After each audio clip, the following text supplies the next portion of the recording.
just for the people watching the recording, it's actually very hot. So I'm not sweating because of the talk. It is hot, at like about 900 degrees. Well, I'm Sebastian.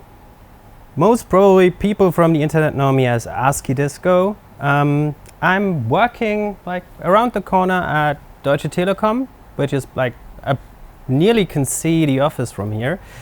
And yeah, if you have any questions that may arise later, and if you don't want to talk to me for some reason during the break later, you can either use my email address or my Twitter handle and ask me the questions that you like. I do live in Cologne, but I'm here in Darmstadt nearly every week because I work in the offices here for a couple of days each week. And yeah, it's just a pleasure. I've been here as an attendee for the renewed Darmstadt JS for the past 2 or was it 3 events? I don't even know. And I'm really glad that Darmstadt JS as a community event is back. And yeah.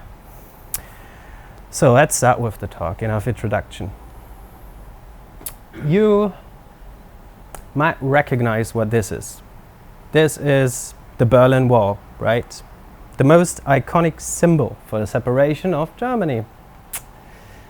And before Germany was separated, before Germany was reunified, the capital was Bonn, and in the capital city of Bonn, there was like a lot of government agencies and councils, but actually they were, and some of them are still, spread across all of Germany. So, for example, I studied and went to school in the city of Koblenz, which had a lot of government councils, probably because it was very close to Bonn. And after that, after Germany was reunified and after the government moved to Berlin, a lot of those agencies and councils moved to Berlin as well. And that, of course, added some more traction. So there were more people moving to Berlin, there were companies moving to Berlin, and especially for the city where I went to study, which was Koblenz, that was kind of a big deal because they lost a fair amount of jobs there and also a fair amount of people and, well, influence and everything. So yeah, that is basically Germany going, well, full centralizing itself, like it is in other countries. If you look at France, Paris is the capital. Paris is very central to many things. If you look at the UK, it's London, and it's basically the same all over the place. But I do really like the German way of having it, like having this decentralization of government and agencies. Yeah, but that reminded me of something. So if we take a look at how the internet works today, and we see that we use, well, a few central services, a few central providers that host our websites. But just only look at the outages that are there with, if just some AWS servers from Amazon are down, it's like, I don't know, a third of the internet, it's gone, can't use it anymore. And it doesn't stop there. So we use a lot of online services, a lot of centralized online services, probably like Skype for video conferencing. We use GitHub or Bitbucket for like storing our code, most probably GitHub. For messages, we use WhatsApp or Facebook. For files, we probably use Dropbox because that is the only thing everybody seems to be able to agree on. And yeah, so welcome to our wonderful centralized internet. The problem is, as said, if one of those central services that we use goes down for whatever reason, maybe an outage, maybe some attack, I don't know, that can really worsen our day. So I thought, and many people think as well, that it might be less hilarious if we would have an internet that is structured more like this. So people starting to think about other ways to distribute data than just to use central servers, central entities and single services. And I think we might benefit from this. We could benefit from this a lot because not only it would make surveillance very hard, it would make censorship very hard. It would help us because outages are still there, but they only affect a fraction of the whole system, just a few services. And we have a lot of privacy breaches and leaks because data is stored in central silos. So if we would distribute that data, then attackers would have, well, way harder life. And it would be way harder for them to, well, steal and access our data. So yeah, this is basically what we want. We want peer-to-peer interaction. We want to have a more decentralized internet. And today, as said, I'd like to dive into one technology, basically the major technology that can make this future happen, and that is WebRTC. You might know WebRTC from things like Google Hangouts or Peer-in, so video services, because basically if you try to look up what WebRTC is on the internet, you see a lot of examples around get user media, so how to access the video camera on the web, on how to send that video stream to appear, or how to access the microphone and send that audio stream to appear.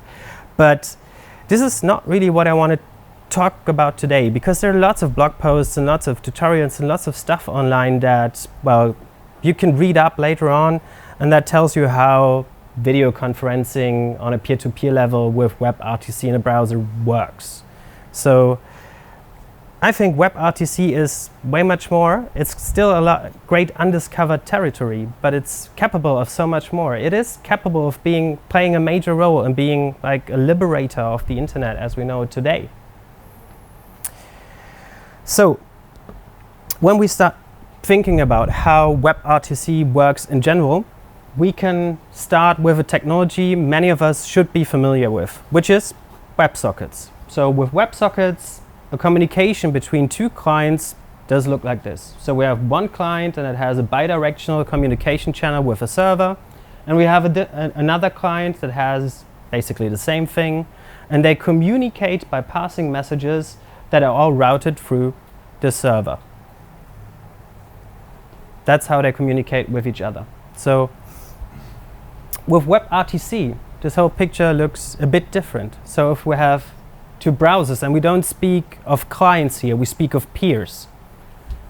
And we have no server at all, because the clients are actually, well, able to communicate with each other right away on a peer-to-peer level. So they're directly connected, and they can pass messages back and forth between them without any server that is basically playing the proxy in the middle.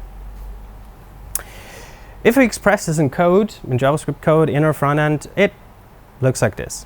So first of all, we need to initiate a connection, an RTP connection. We'll get to that in more detail later on. And then we need to create so-called data channels. So data channels are basically the same thing as a WebSocket connection or just some connection to a remote system. They allow us to receive and send packets of data. Nothing more, nothing less. And in JavaScript, we have then on the connection this method that's called create data channel.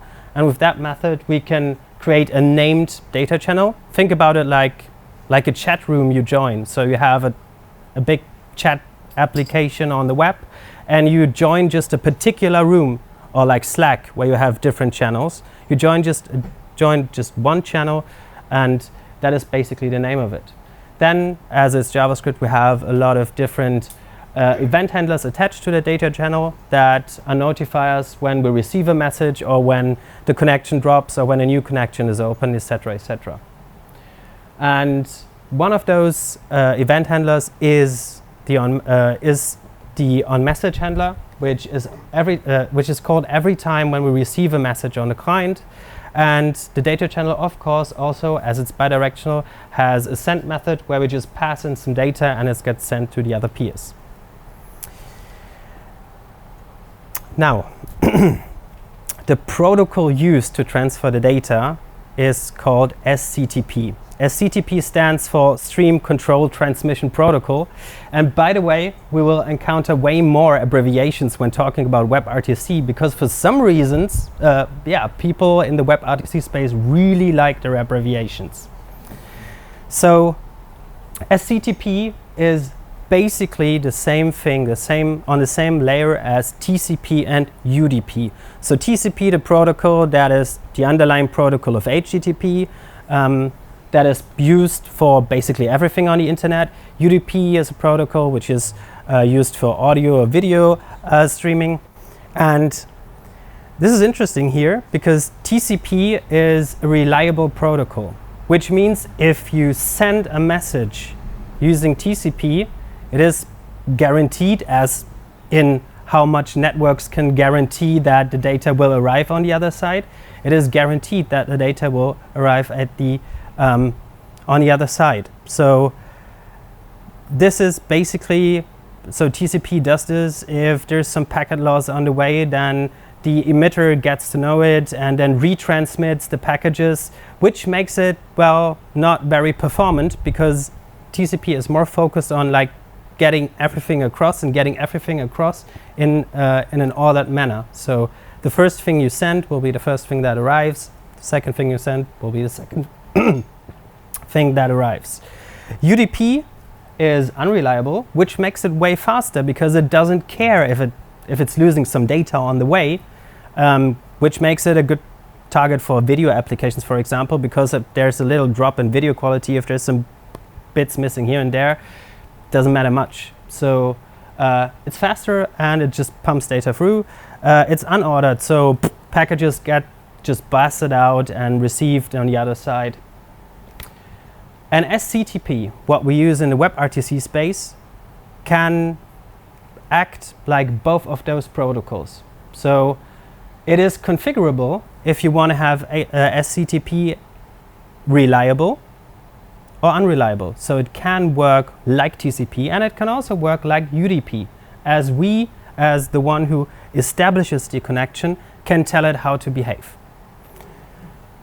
This is not 100% accurate syntax, but basically every time you open a data channel, you tell the data channel, okay, you know what, you're a reliable data channel, you behave basically like TCP, packets go out ordered, and there's a retransmit threshold, for example, of 10.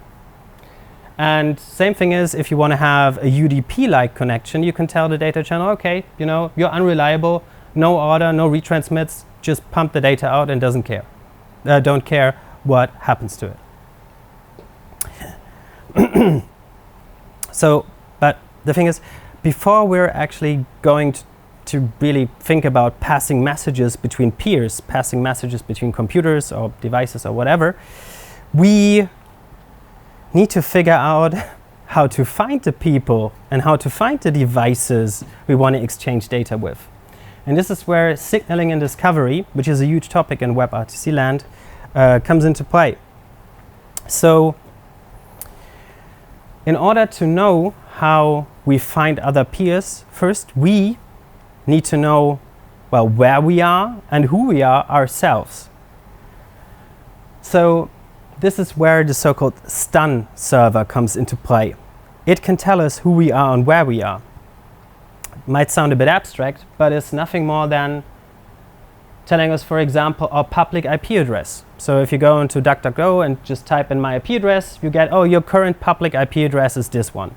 And this is basically what stun does. So another wonderful acronym here. So stun is Session Traversal Utilities for NAT.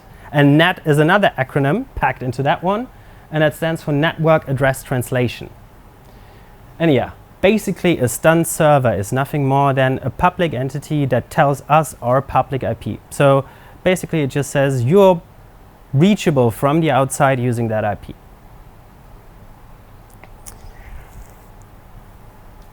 The thing is, we know now where others can find ourselves, but then we need to let others know where they can find us.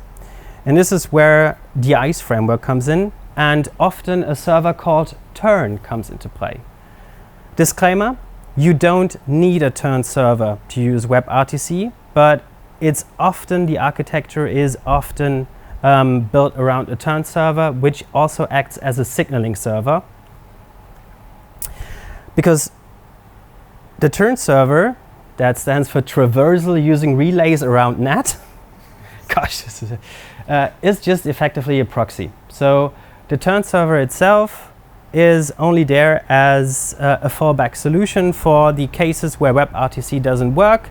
Then the turn server is just there to take the data, like for example in our old WebSocket example that we had in the beginning, take the data and proxy it. So this is just a fallback. You don't need this. But what you do need is ICE, or what you do use is ICE when you use WebRTC. And that stands for Interactive Connectivity Establishment. This is not a single technology. This is basically a framework combining a bunch of technologies under one umbrella term. So basically ICE is the thing you use to find the peers, the so-called ICE candidates.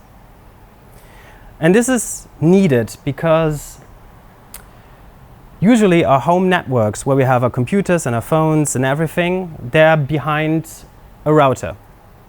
And that router has a public IP, but our single devices only have a local IP. They usually don't have a public IP themselves. Also, this is because of the shortcomings of the IPv4 protocol. Because when IPv4 was designed, you know, this thingy here, there is a finite amount of addresses that can be handed out. And for IPv4, that is a maximum of 4.2 billion IP addresses that can be handed out.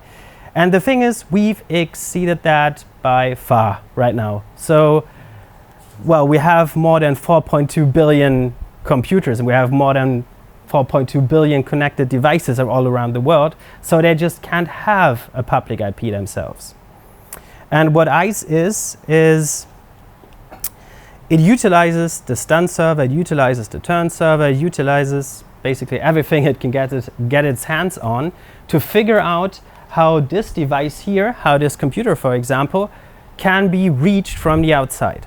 So your router has a public IP, that device has a local IP and has a port. So usually it just opens a port on the router if that's possible, or uses some other tricky ways, and then tells the other peer that this is the public IP address where this device can be found, and this is the port, how it can be reached in a local network. Also, thing is, usually when you have a standard landline connection, standard broadband connection at home, your IP address changes probably every 24 hours, maybe even in shorter intervals. You shake your head? Even the big company you're working for is changing the IP address every 6 months. We're extending this for the longest period possible. Yeah. It was like 24 hours, like some years ago. It was 24 hours some years ago. Yeah, I didn't know that IP addresses don't change that often anymore, but usually it can change, which is the big thing here. So the thing is, you just don't need to do this whole dance of finding out who you are, discovering this whole thing like once. If you want to have it like fail-proof, then you need to do this every time, because your public IP theoretically can change.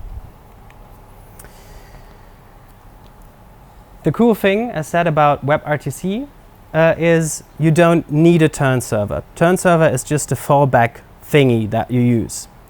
But you need some kind of signaling server. Well, you don't really need a server. You just need some kind of signaling. And this is cool because it's in a standard. It said, okay, you need signaling, but it's not standardized in some way. So you can signal your IP address, how the other peers can reach you out of band. Which means you could even send a postcard with a blob of text on it, and other people would type it into their systems and could connect to your systems. Or carrier pigeons, or you could send an SMS with the contents on how you can be found by others. And so for the rest of the talk, I'm calling this entity, which is a signaling server, the dealer, you know, like the dealer in a poker game that hands out the cards. So it basically tells everyone where the other peers can be found. And this is what the browser needs to ask. So once it's figured out how it can be reached by itself, it needs to ask the signaling server, are there any other peers and can I connect to them?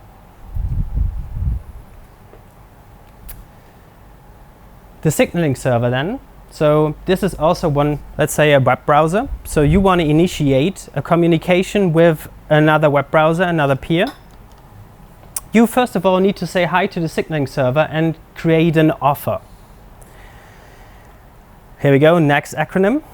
The offer is standardized in the SDP, the session description protocol, which looks as weird as this thingy here. You don't really need to scan the contents of this. All you need to know is it contains all the possible ways the one client figured out how it can be found and reached by others from the outside. So different IP addresses from the local network, from the public network, and some other things like a fingerprint, for example, for security reasons, and so on and so forth. So that is the SDP, the session description protocol. This is how those offers are encoded and sent to the signaling server. Encode, so as said, you need to kind of like roll out your own signaling, which just can be an HTTP request of some sort or whatever you like. Often WebSockets are used as well here. And so you need to create an offer with the RTC peer connection constructor that's in your browser. And well, as said, that contains the addresses where you can be found. Then we need to set this offer as our own local description. So we need to tell ourselves, we need to tell our application who and where we are. And then we need to transmit this to the signaling server.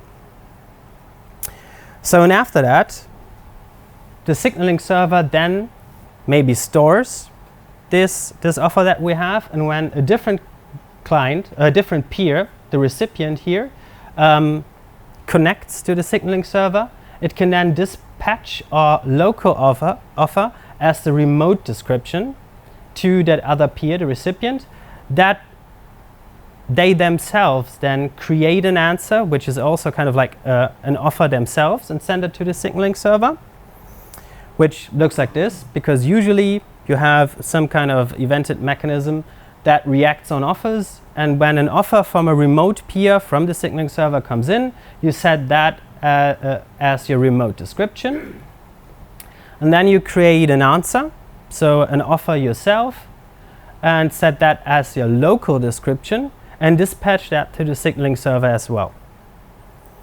And in the final step, the signaling server then tells the initiator, so the one who initiated the communication, the answer from the recipient as its remote description, which also need to be set by the initiator, so that we've gone full circle, and so the two peers now who they are and where they are themselves, but also know who the other peer is and where the other peer is. After that, both peers need to do a handshake. That's all happening behind the scenes, and then they're basically ready to talk to each other. And we're done. So we can exchange data directly between the browsers without any server in the middle that relays us, except for the case where you have a firewall or a weird network setup, and for some reason you need to use the turn server that acts as a proxy because WebRTC direct connection doesn't work. So after I played around with this a bit, I thought like, okay, you know, it's fine to exchange data between browsers, but it's actually not what I'm really after. So WebRTC isn't just available for the browser. It's available for many platforms. So there's a C library. Nowadays, there's also an implementation written in Rust. And basically every programming language that can use any sort of C bindings, any sort of native bindings, applications on Android and iOS can utilize the power of WebRTC and become a peer in this whole construct. So yeah, everything else will stay the same, but in this case we changed a browser to just some piece of hardware, Raspberry Pi maybe, running Node.js. So a browser now could connect to that Raspberry Pi and could interact with it, and we're back kind of like in this thing like we have a client and a server somewhat, even if they are peers, even if they're connected directly. Yeah, let's treat the browser as a client and treat the Raspberry Pi running Node as a server. As experienced front-end developers, you might wonder, yeah, cool, I can totally see that makes sense, so peer-to-peer connection, etc. But what about my favorite tools, like having, like, I know a lot about REST interfaces. I can't use that because it's not HTTP. It's just some weird message channel where I can exchange data. GraphQL, well, it doesn't work because that works with HTTP or WebSockets. All the frameworks that we have on the front end and on the server side, they are basically modeled around either HTTP or WebSockets. So you basically could throw them in the trash because they're not WebRTC compatible. Someone would need to write some layers and some adapters or interfaces so that they could work with WebRTC, and not sure that this will happen. So I figured, is there maybe a way to like have the cake and eat it too, you know, like using all the frameworks and technologies that we love, but using them with WebRTC? And the solution I found is called Service Worker. So a quick primer on Service Worker. Service Workers are a browser-based technology that are in your browser. They act like a man in the middle. They can catch any HTTP request on the domain they're issued from. So they could act as a proxy, and with that you could intercept any HTTP request on your web page. So I thought, okay, maybe I can use a service worker to intercept all the HTTP requests on a website and reroute them using WebRTC. So that on the client side, I could use all the technologies and frameworks I'm used to, because they still think they're going to transmit via HTTP or WebSockets or whatever. But actually, the service worker then just takes this data and turns it into WebRTC. So, big problem here. The service worker cannot access WebRTC. So the constructor is not available in a worker. Just not possible. But what the service worker can do is it can talk to the main thread in a browser, to a main JavaScript thread, who has access to WebRTC using the post message system. So the post message, the message passing between workers. So what I did is every time the browser requests an HTTP resource, the service worker intercepts the request. Then the service worker sends a post message with the request contents back to the main thread, basically back to the system that issued it. Then this turns it into WebRTC and sends the requests to the Raspberry Pi, which generates an answer, a response, sends it to the browser. That sends it, we're still talking WebRTC here, right? So the Raspberry Pi sends it via WebRTC. The browser then takes that WebRTC contents, that answer, sends it to the service worker, and the service worker turns it back into an HTTP response and sends it back to the main thread to the browser. So I actually just wanted to have like this arrow here because, hey, cool, HTTP request, and then basically do something WebRTC in the middle and send the HTTP response. It got a bit more complicated, but it does work, as I will show you now.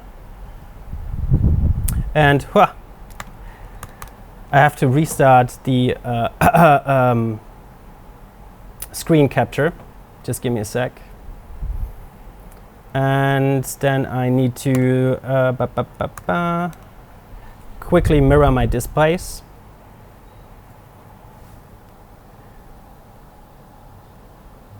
It stopped. Okay. Whoa. No, that was the other. That was the second recording. Okay.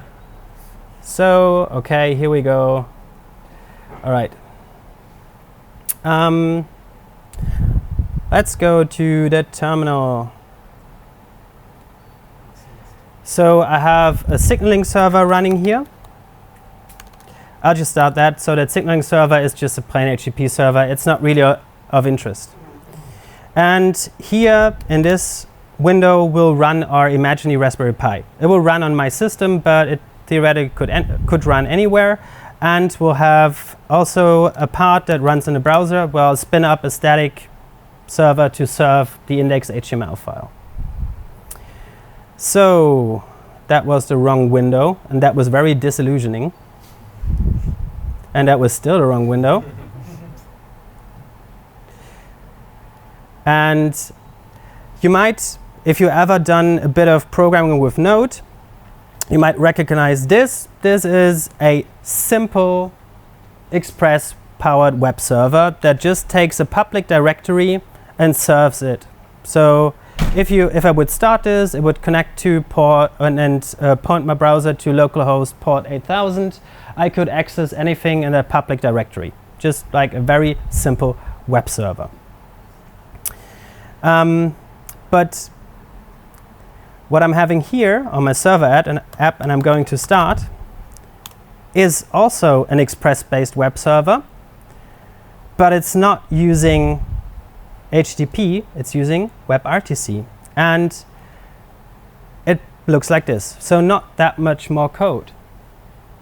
All I had to do was I exchanged the HTTP object, and I will get to that in a minute, exchanged the HTTP object that's built into Node with something I've written on my own and not released yet, and I also added some signaling capabilities, so this stuff that just, well, that you just need to connect to other WebRTC peers. And here I have an index.html page, and you know what? I'll just show it to you. I'll just spin up a static web server that does nothing more than just serving requests. And here we go. So we have Mario, and Mario wants cat pictures. So I think I should just give him some. So I'll just go here in my main section in my HTML. Well, I'll copy that because I'm lazy. And I'd say, okay, maybe Kirby would be the right choice to send Mario some cat pictures. And I'll just do it like any good developer would do, but just leave the alternative text out there. So, and I'll serve it. I think it's called cat JPEG. And let me reload. Yeah, so Kirby did send Mario some cat pictures. Well, at least one cat picture. Not really interesting, right? I've just edited some HTML. But if I open up the developer tools and go to the network tab, we'll see that here I have this cat picture, and it's been served from service worker. So I could refresh this every time. I could kill the server and everything. Oh well, the remote font fails to load. I don't care. But this thing is served from a service worker, but it's not coming from a cache. It's coming straight from the Node server, as we can see if I'll just switch back to the terminal. And here we go. The server, the Express server, did send that picture, but not via HTTP. It did it via WebRTC. And the thing here is, this is all possible because I've added those two JavaScript files here, basically the client equivalent of the server code we saw here. So we have this HTTP mock object here and the signaling here, and we have the same thing in a browser here. And what this thing does is it spins up the service worker and reroutes every traffic behind this path via WebRTC and converts it back to HTTP. So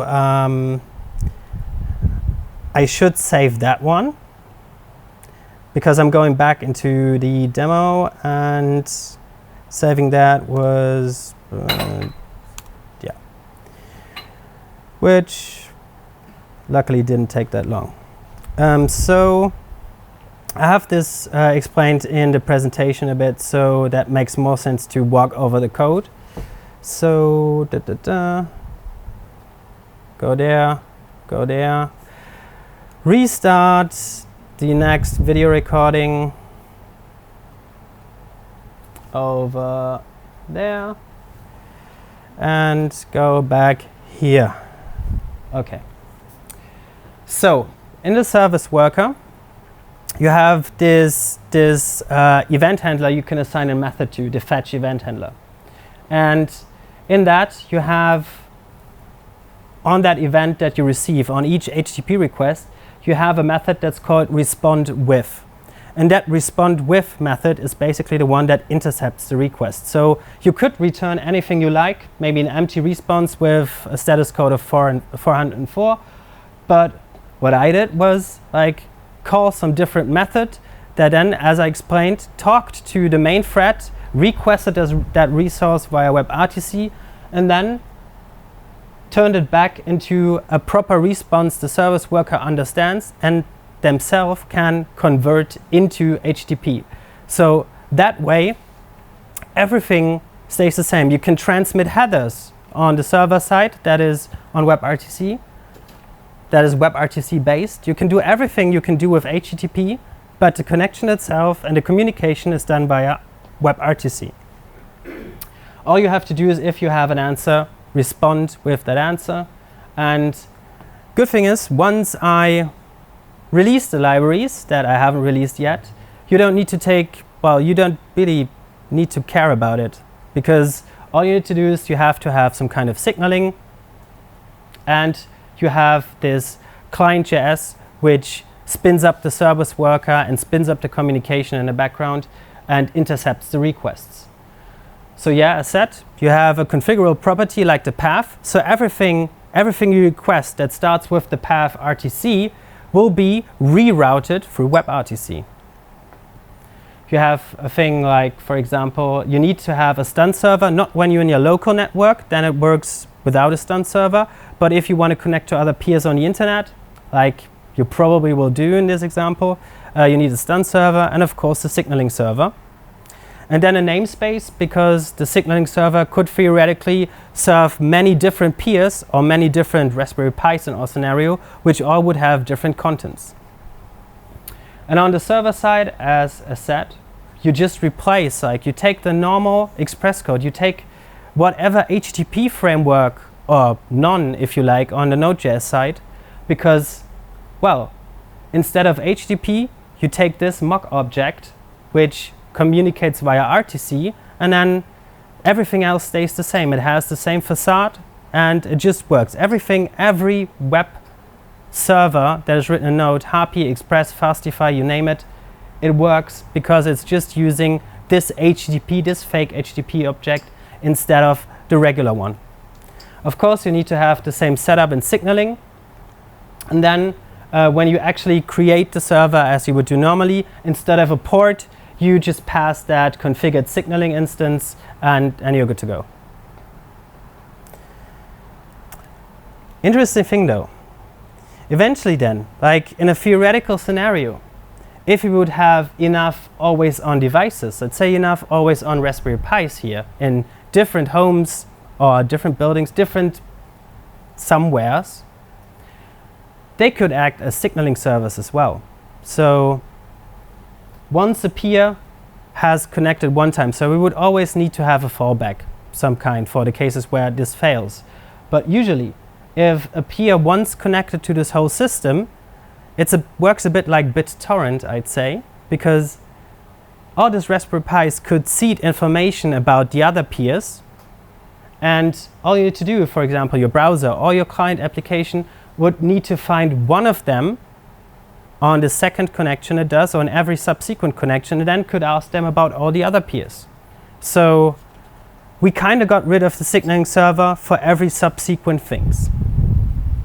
So we basically gone, I'd say, 90% of the way of having just a proper peer-to-peer architecture.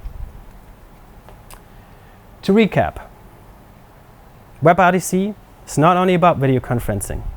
It's not only used in the web. It's used basically on native applications, everything that can do C++, bindings, everywhere. You can use it everywhere if you can have native bindings. It's a general purpose data transfer, which means you can use it for everything. And as I've shown, you can, well, just use it to send cat pictures from Kirby to Mario. Data channels allow us to pass messages between peers and in a bidirectional manner. And the cool thing is, and this is why I chose not only style sheets or JavaScript, I chose an image because WebRTC can not only transfer text, it can also transfer binary data. So it is really a general purpose data transfer.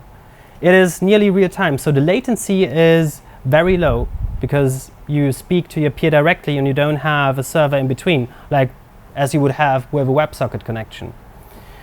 The protocol is based on, as CTP provides both TCP and UDP semantics, which makes it extremely versatile and configurable and usable for many different things in the web.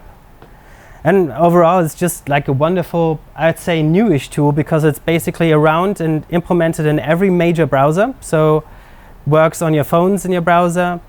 It works on every modern browser because the first implementation started, I think, in 2012, and the first time it was available, not behind flags or anything, was 2014. So when I say new-ish, I mean basically ages in web, on web scale. And as I continue to play around with, I found some other interesting things I could do. So this library that I've shown, this letterbox library, I will eventually make it open source and release it. It isn't yet because I have to still figure out some things. But what I want to do in the future is I want to have a way of local peer connection in your local network that doesn't need any server at all. Because in your local network, you don't need a stun server because you know your local IP address. Your browser knows your local IP address. So stun is not needed because we know who we are. And recently, I figured out a neat way to do signaling without a signaling server. There is no way that a browser could access UPnP or MDNS for peer discovery. But there are two new-ish APIs, the presentation API and the remote playback API, that are capable of finding other devices in your network, so network discovery of some sort, which is based on Bonjour, on MDNS. So when I had my first play, I think like 2 days ago, with abusing them to find peers in a local network, and the first results were very, well, interesting to say and very successful, at least in Chrome. So I could just issue from a local Raspberry Pi a signal and discover it from my browser, and then establish a connection via WebRTC without using any stun or signaling service at all. The demo I've shown you, like just editing HTML, including the scripts, etc., works in every browser. It even works on iOS devices and Android, but it doesn't work really in Firefox yet because I have some very weird timing issues with Service Worker and the communication, and I hope to, well, figure that out as well. Of course, working on performance and reliability. Yeah, basically, at the moment, if you include both JavaScript files on the client, minified and gzipped, they're around 1.5 kilobyte because they really don't need to do much. And the goal is, even with the local discovery, etc., to keep it below 2 kilobytes. Yeah, write more signaling adapters because that is not part of the protocol, and you would need different ways of signaling in different scenarios. Maybe also create a facade for WebSockets because essentially it should be even easier to mock a WebSocket object in a browser than do this whole HTTP service worker dance.